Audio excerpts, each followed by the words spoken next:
Hey everyone, welcome to Broadband Deployment News. Today I'm going to be talking about Jamestown, New York, and a municipal broadband project that they're considering doing that would overbuild existing providers. I'll be right back.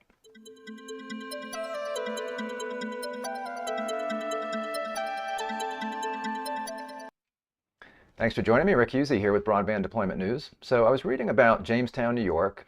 It's a small town in New York, a city, I guess, municipality in New York, southern New York State, fairly close to the Pennsylvania border. And they have done a feasibility study and have put together a broadband plan to do a municipal broadband network, so broadband as a utility.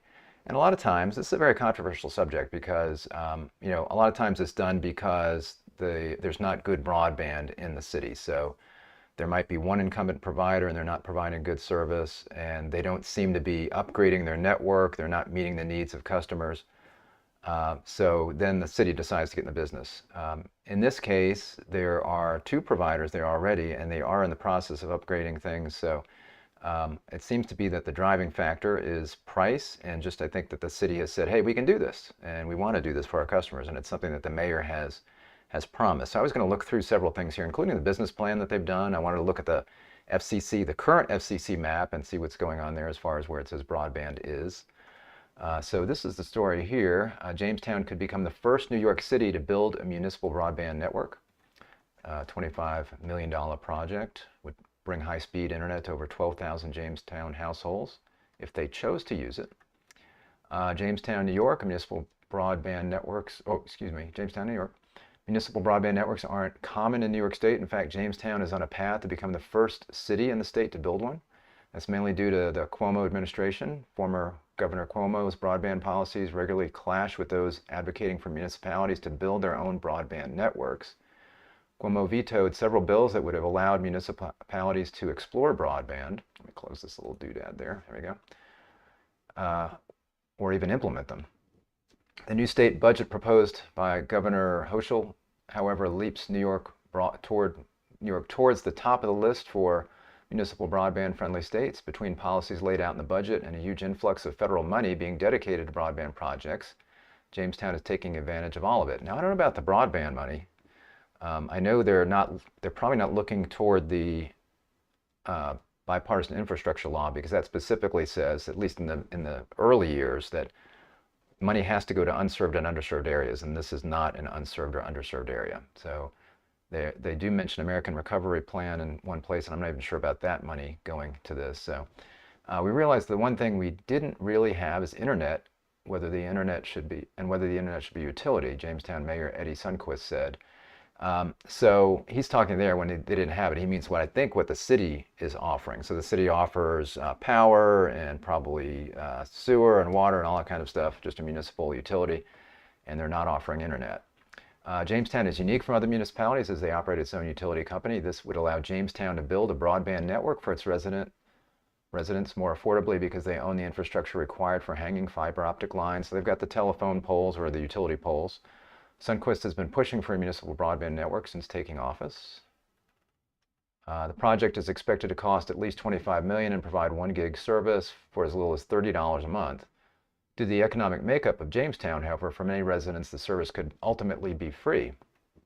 And then the mayor says here, the federal government currently has subsidies. So right now I want to consider and let the public know that we could have almost 40% of our population in the city of Jamestown receiving free internet service, which is a game changer. So I guess they're saying, this is surprising, that 40% of the population there is under the poverty line in Jamestown. And because of that, because of the affordable connectivity program where you get a $30 subsidy, that they could provide a $30 product and that their subscriber or that their citizens could get that for free. The program isn't permanent, however, and it's unclear if Congress would keep funding it, as it was a measure to help people lower their costs during the pandemic. And actually that's not really true. So the original program, the emergency broadband benefit, that specifically was to lower costs during the pandemic, but then the affordable connectivity program took over for that. That's part of the bipartisan infrastructure law. It's got more money, and it really wasn't meant for the pandemic. It was meant to try to provide an affordable option for people that are low income.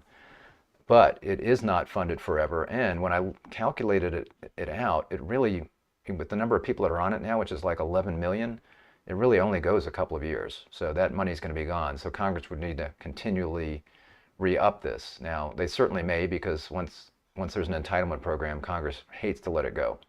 So it's very possible that this will be a continuing thing. I guess it depends on who's in power and how they handle that. Since May 2021, only 190 households in Jamestown have applied for that benefit. So this is something that's available now. So this Affordable Connectivity Program is available now to anybody that qualifies for it. They would be getting that through one of the current providers. Now the difference would be that the current providers may not have a plan, probably don't have a plan. I think I looked and they don't have a plan that would be like $30 that would completely pay for the internet. So instead, if the service is $75 a month, then the person getting the ACP can get $30 off of that, is basically how it works. It says, even though this has been a project near and dear to Mayor Sundquist, there are multiple providers in Jamestown, more than Buffalo, in fact. So that's really a key thing here. You've got Spectrum or Charter, and you've got Windstream that are currently providing internet. When we conducted a survey through our study, that an average person pays for 100 megs of service about $75 a month, Sundquist said. So they're looking at it from a cost perspective. Sundquist said that the city has been open and honest with providers about their intentions for a municipal broadband network. He says, I've had many vice presidents and things like that at different providers sit in my conference room, Sundquist said, because this is a public-private partnership. We would welcome them to join our platform. So, and then there's a copy of the broadband master plan here, which I want to go through just a few little parts of it just to show you. It's very detailed, and I'll do that in a minute here. So what they're looking at doing is an open access network where the city would run it like a utility, and they would let other service providers like Charter, like Windstream, come in there and provide service over their infrastructure. So that would be up to those operators whether they do that. And then here you see another story.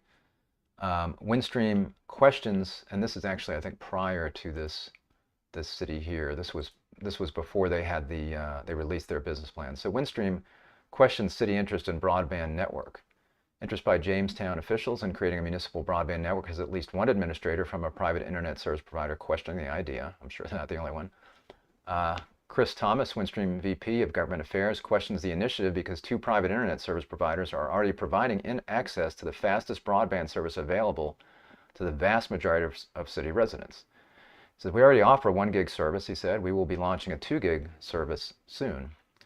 Thomas said in his experience, municipalities that have created its own municipal broadband are usually remote, rural areas where there's little to no broadband service available. That's not the case in Jamestown. It says there's already competition there. He says, is this the mayor here? Being able to provide the internet as a utility is a direction the city should be looking at, given our unique position of offering utilities. This is the mayor, Mayor Sundquist said, referencing the 5 divisions of the Jamestown Board of Public Utilities.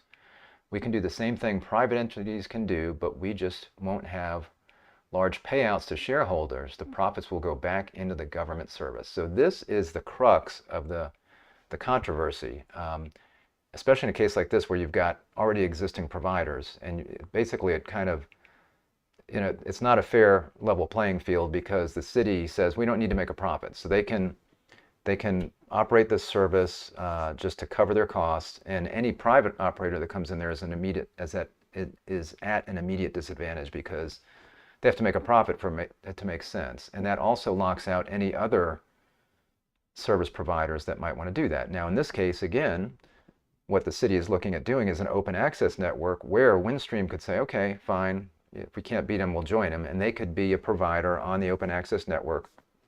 They can get rid of all of their infrastructure costs other than probably a small amount they have to pay the city to ride that infrastructure. They don't have to worry about maintaining it, and then they can just market their internet services, and they would be in a good position to do that because as a big regional provider, or like Charter, same thing as a national provider, they already have a lot in place as far as the kind of services they can offer over that infrastructure, even though they don't own it. So that's the other side of the argument here, is this is open access, and they're not saying, hey, you guys, we're not trying to lock you out. You can come in and ride our network. It's just that we're gonna put this network in so we can keep the costs down. You don't need to manage the infrastructure. We're going to keep the costs down and try to make it so that everybody can get internet at an affordable price. The Windstream guy says here, the history of municipal networks is not positive. Several have had to sell their network to a third party. Cities believe they can just run some wire and be an internet service provider. Thomas said one aspect municipal officials don't anticipate is how quickly the infrastructure of a broadband network needs to be maintained or updated. The mayor said, though, while city officials can use American Rescue Plan Act funds to create the broadband network, projections show the city will be able to upgrade the fiber infrastructure and maintain it into the future from revenue generated. So he is saying here that they're going to use ARPA money to do this. So I guess maybe ARPA does not restrict the funds to areas that don't already have internet, like unserved areas. I thought it did, so we'll have to see if they actually can do this. I know they can't get the infrastructure money for the upcoming bill, the bipartisan infrastructure law. They can't use this for that because that is going to be strictly unserved and underserved, and these guys have got over the speeds that would qualify them for that. And then there's another opinion piece here in the paper. Cities should tread carefully on municipal broadband. This came out after the plan. For the City Council and BPU Board make a decision here, a few things worth considering. According to a 2019 broadband mapping program by the State Office of IT, 96% of houses in Jamestown had access to cable, DSL broadband, wireline broadband, and wireless broadband internet. Spectrum and Windstream are both offering 1 gig service with 2 gig service coming soon. Access to the internet by and large isn't a problem in Jamestown. That's true. That could certainly be beneficial to almost every Jamestown resident if they do this municipal network they're talking about. Minus, of course, the businesses that already provide internet in Jamestown. So yeah, so your ISPs that are existing there. Must be asked then if the city can realistically run a network and be paid a lot less each month than private internet companies. So there is the factor that yes, they can be paid less. I don't know about a lot less, but they can be paid less because they don't have to make a profit. That's where things get murky. The city's study says Jamestown would make enough money to be able to reinvest profits back into necessary upgrade once the initial build-out is done, but a 2017 study by the University of Pennsylvania paints a gloomier picture. It analyzed 20 municipal fiber projects and reported the results of their municipal fiber operations separately. Of those, more than half, 11, generated negative cash flow. Unless operations improve substantially, those 11 projects would not be able to operate over the long haul, let alone cover the capital costs needed to establish operations. Of the others, 5 are projected to take more than 100 years to recover their costs, and the 2 others are projected to take over 60 years. Only 2 are on track to break even, and one of those is based on a highly urban, business-oriented model that few other cities are likely to be able to replicate, and the other includes data from 2 years of stronger performance when it offered only DSL service. If the city chooses to go this route, it is taxpayers who will be on the hook if the city's network falls in line with those in the Pennsylvania study and can't pay for itself over time. It's easy to be flush with stimulus cash and forget the days when city budgets were tighter. Now again, a difference here may be that they're talking about an open access network, so they're not going to be having to deal with running, the retail portion of things. They're just going to build the infrastructure and let other ISPs do that part. So maybe that makes a difference. So I did want to pull up the FCC map here. This is not the maps that we're waiting on so that we can determine who's unserved and underserved, because the FCC is right now just going to start collecting. They haven't even already. They're going to start collecting data from ISPs down to the broadband serviceable location. So every single address that is serviceable by broadband is supposed to be reported by ISPs. They have from June to September to report that. So they right now have access to a preliminary broadband data fabric that they're supposed to be checking out, and then they're going to load that stuff. So this is the old existing map, current map. And this map, kind of hard to see here, but this map basically goes on the Form 477 data, which is where the FCC collects data on a biannual basis from ISPs, but it is only down to the census block. So ISP just has to report, do they have a serviceable location that they can address at a specific speed in a whole census block. So if one address is served, then that whole block is considered served. And that's why we're going to new maps. So this is the old map, but I just wanted to see what was going on with the old map. So here you got Jamestown. This is New York. This right here is Pennsylvania down here. And then you see some, just in this one particular place, I just happened to pick. This is just the place that comes up when you put in the zip code for Jamestown, one of the zip codes. You see you got Charter. It's saying that they've got 540 down. You've got, I'm going to have to come a little closer here. You got Bricks Skirt Holdings, Viasat, that's satellite. Then you got Windstream, they're saying they've got 100 meg in this particular area.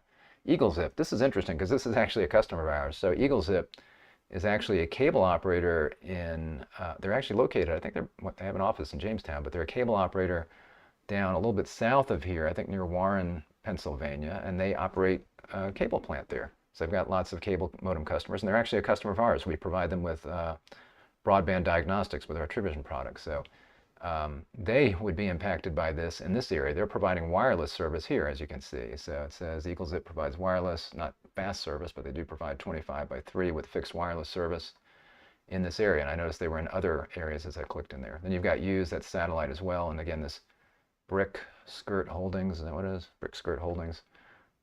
Looks like fixed wireless, and it looks like they have some DSL. And I noticed that some places in here it was showing Windstream had DSL. So I'm going to zoom in a little bit into Jamestown.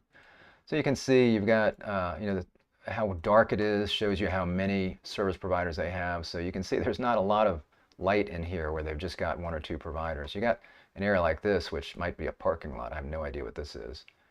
But actually you still have Charter in here and Viasat. I'm not sure why that's so light. You got all these guys. I don't see EagleZip in there, but I do see Windstream, and it looks like Windstream here is DSL, so they don't have fiber there for some reason. So again, I'm not sure what that area is. But then again, you go to an adjacent area right here, and you got Windstream, DSL still there. Got Charter. You do have EagleZip for some reason in this area having wireless access. And then you go here, and you've got Windstream with fiber, gig service. So there's definitely really good coverage here in Jamestown, New York. So again, it's not an issue of coverage. It seems to be more that somebody's approached the city, and I'll show you who has approached the city, or the city's researched it and approached them. But the city has said, we want to do this, and we think we can do this, and they've done the study, and they're now determining if they're going to move forward with that. So this is their master plan. There's a link to it. I'm going to go ahead and link to the original story about this, and then in that you can click on to see their master plan here. So you can see they've got different information in here: key findings, SWOT analysis. They've got cost analysis and phasing, risk analysis, next steps. Their executive summary here. So it mentions here the city had 324 individuals respond to the broadband survey on the jamestownfiber.com website.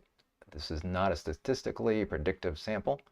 Those who responded, 76% said they would support a city initiative to deploy fiber if the city network lowered costs and increased speeds. And 21% said they'd possibly support that, but they need more information. So, then a couple of different options that they're looking at. One would be a voluntary opt-in model. It says in this model, residents and property owners voluntarily opt in to receive network infrastructure, and the city would build to those neighborhoods where demand is strong enough to sustain a network and reasonably spread the infrastructure capital costs across participants. So in that situation, neighbors would have to get together and say, hey, I guess we're just based on whoever expresses an interest, then they will determine, okay, we can go out and build out in this area. That's the kind of thing that a private operator would do, where they say, okay, where do we have enough customers that are interested in this product where we can go out and sell it? So they're looking at that one option. I don't think they're going to wind up doing that, but that's an option. Then the second model, which is the one they prefer, I think, is the utility model. And the utility model, the network is built to the curb of every property in the city, and the infrastructure is managed as fiber utility infrastructure. The cost of this core infrastructure, the curb, is billed monthly to property owners in the city. Individual residents and businesses then decide whether they want to connect to the network via drop from the curb to the home or the apartment. Total cost for subscribers is lower in this model because the infrastructure cost is spread across every premise in the city. Then there's a third option, acquire infrastructure assets. The city may acquire or lease existing infrastructure assets from incumbent owners. I don't think they'll do that, unless maybe somebody, again, like Windstream said, okay, we're just not going to compete with you, and then maybe they can lease back some of that infrastructure from Windstream as part of their open access network somehow. I don't know how actually that would work, but that's a possibility. They got their strategy in here. Now, again, it mentions here effective use of state and federal grants. They don't mention the American Recovery Plan Act in here or any other funding sources. That's the only mention of it right here. They say under broadband market strategy, enabling affordable solutions for those with limited or no access to internet services today is the key driver. Well, there's not limited or no access in most of this area. So the key driver is really the affordable part, right? Because if you live in Jamestown, you can get internet. It just may not be the best internet in some places. It might be DSL, and it might be limited to, it might be under 100 meg. So, but in a lot of cases, and they can get over that. And it sounds like Windstream has been building out their fiber network, and sounds like Charter's doing the same thing. Of course, this may be driving some of that, the fact that this was kind of in the winds and people were hearing about that. The City of Jamestown views fiber optic infrastructure as essential to the future, so they're obviously going to look at fiber as what they're doing. City prefers an open access business model where the fiber optic network is managed as a utility and owned as public infrastructure, operating the network like a utility rather than as a for-profit business. So again, this is the issue of if it's a utility, it's not for profit. It's hard for the private operators, privately or for-profit operators, to make a living unless they join it, unless they join the open access network and get rid of their own infrastructure. They have a SWOT analysis in here where they look at strengths, weaknesses, opportunities, and threats. You can see some of the obvious ones. They've got access to poles. That's project management capabilities, city leadership commitment, ability to successfully lower costs and increase speed. So these are the kinds of things as a city that they can do. Weaknesses, it's interesting, the poles are a weakness as well. Utility pole conditions, aerial, age, space limitations, potential for significant make-ready work. So they've not looked at this part yet. They probably have not gone out and walked the plant or walked their utility and said, okay, if we're going to put fiber on all these poles, how much make-ready work do we need to do? How many poles do we need to replace to do this? That kind of thing. They've got potential for significant make-ready work there, like I mentioned. Most city residents have several provider options. Negative perception of undercutting private businesses. Extremely high rental population. So I guess a lot of people rent there and don't own their homes. Opportunities, reducing the costs, economic development. That's always an opportunity, although if you've already got broadband in the city, good broadband in a lot of places, and that's improving, then there's not going to be much of an economic impact to that. That would be the case for a city that's like they have very little broadband. Then yeah, there could be a big economic impact. Ability to provide service options to lower income residents. That is already an option in the sense that the Affordable Care Program that they're talking about is already available to these residents, although again, they have to maybe take $30 off of a $75 bill instead of $30 off of a $30 bill. And there won't be any funds coming from the bipartisan infrastructure law here to help drive down prices. There won't be a requirement, for example, for Windstream or Charter to put out a low-cost option in these areas because they're not going to be accepting money in these areas. So there's nothing driving the price down. The only thing that's going to drive the price down from Time Warner or Charter and Windstream is competition, which is what the city is trying to accomplish here. And then threats, the incumbent opposition, obviously, again, you saw that story from Windstream and that kind of opposition, and any lobbying that they're doing. Maybe that article in the paper, it could be, some lobbying going on there. Concern over technology obsolescence, that's not a question about with fiber. Potential for legal challenges, you certainly could see. Take rate or participation commitments. That could be a significant issue because if you already got Windstream, you've already got Charter, you've already got some fixed wireless. Some people are going to say, I don't really need to switch. I'm happy with my internet. The cost is going to be a factor. If they can really get the cost down, like if somebody's paying $75 now and it's like, wow, I can get a plan for $30. Let's say they're not even low income, but it's like I can pay $30 and get a gig internet service. They certainly could do that. So I guess it depends on what the competition does in that case. Perception of government involvement, that's always an issue. Pole attachment challenges from Windstream. So what they're talking about there is if some of these poles are owned by Windstream that they have to use, then Windstream could slow walk that because this is a competitor wanting to come in and use their infrastructure. So that's a potential possible thing there. There's a lot in here about what broadband is and how fast you can download stuff. So you might want to check this out. Then it does have the competitors and what they're offering and the prices they're offering things at. So you can see the different kinds of plans from Spectrum, and then Windstream, their Kinetic product, their Spectrum Business, Windstream Business. I think they did some speed tests as part of this, and they're reporting some of that information on what speeds people are actually getting. See if there's anything else I wanted to, there were a couple other things in here I might want to mention.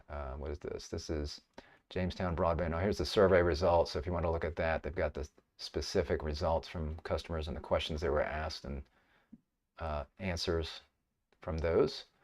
Municipal broadband models comparisons. They compare the different kinds of broadband options, the different types of open access networks. And it's interesting. So this particular report was prepared by Entry Point Networks. So Entry Point Networks is a company that creates open access networks. In fact, they created one that's pretty well known in Ammon, Idaho. And the reason it's, it was one that was put together, one of the first ones that was put together where, you had multiple service providers using this open access network, and they make it very easy for customers to switch from one to the other.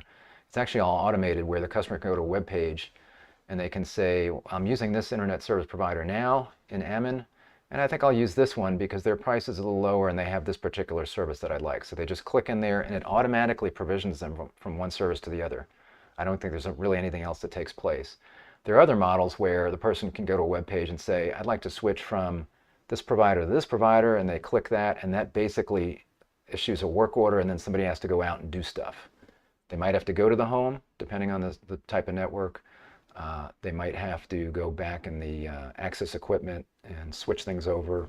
So in this particular case, Entry Point, I believe, has the model where that's all automated, because that's the way it's done in Ammon, Idaho, and they did Ammon, Idaho. So they are going to be putting all the information out here, but they're going to be, well, right here's a disclosure that I missed earlier. Disclosure: Entry Point Networks owns and operates a SaaS model automated open access solution and is a network management technology solution provider in these networks. So they're saying right here, they're being upfront and saying, disclaimer, hey, this is the way we do it. So obviously I looked through this and it looks fairly, I mean, it's a good business plan, and I know a lot of it's probably boilerplate where they take a lot of the stuff that applies to any municipality and they put that in there, and then they probably do a survey of the area, they do the speed tests, they look at the other parts of the lay of the land, and they customize this for that. But a lot of this is probably boilerplate kinds of things, and again, and then there's the finances that are all going to be specific to the location. So they've got financial stuff in here. They've got the costs at different take rates. So a lot of information. And this was presented at a meeting, I believe, just recently. I got the risk analysis, subscriber churn risk, take rate risk, all these things. And they go into detail on those things. And then I think they had their next steps down here somewhere. Maybe I missed that. That's probably in one of those articles that I saw. So the next step is for the city to get together and determine, okay, are we going to do this and how are we going to do it? Which model are we going to go forward on? So this is definitely an interesting situation because of the fact that it's a municipal network and they are looking at overbuilding existing providers. You've got right now the Infrastructure Investment and Jobs Act. That's that bipartisan infrastructure law that passed. And that does not say, that says that you cannot exclude a municipality or an electric co-op or anybody if you're going to accept funds from the federal government. If the state accepts the funds from the federal government and then the state is going to grant that out, they cannot exclude cities. They can't exclude anybody that wants to be an internet service provider. So it's not, there's a little bit of a thumb on the scale even, I think, in that we're going to see, because the government also wants to keep prices down. So there are some laws that are out there. It mentioned New York had been not municipal broadband friendly in the past. There are other states that have laws in place or that are considering putting laws in place. And mostly what they're trying to say in these new laws is that if there's existing service in a municipality, then they can't open up their own network. If you've already got existing providers that are providing service over a specific speed, then the municipality cannot get in the business. Those are the kinds of laws that they're looking at right now. So it'll be interesting to see what happens when the notice of funding opportunity comes out in mid-May next month. There will be more details about how this money can be spent, and I think probably be more details about that as well, about what can and can't be done as far as municipal broadband, and state laws that prohibit that in certain areas would be an impediment to getting those funds. We'll have to see. I'm pretty sure of this. If that is an impediment to getting all of this federal money that could come into a state, then I fully expect any states that have restrictions on municipal broadband or electric co-ops getting in the business, I fully expect those to go away, because money talks. And if there's any impediment to getting funds like that, then again, I don't think that those laws will stay in place. Thanks for joining me. Hopefully this was helpful and interesting. If so, please give me a thumbs up on the video. If you're not subscribed, click the subscribe button. Click the little bell and you'll be notified when I'm live. And I'll see you next week for Broadband Deployment News. Take care.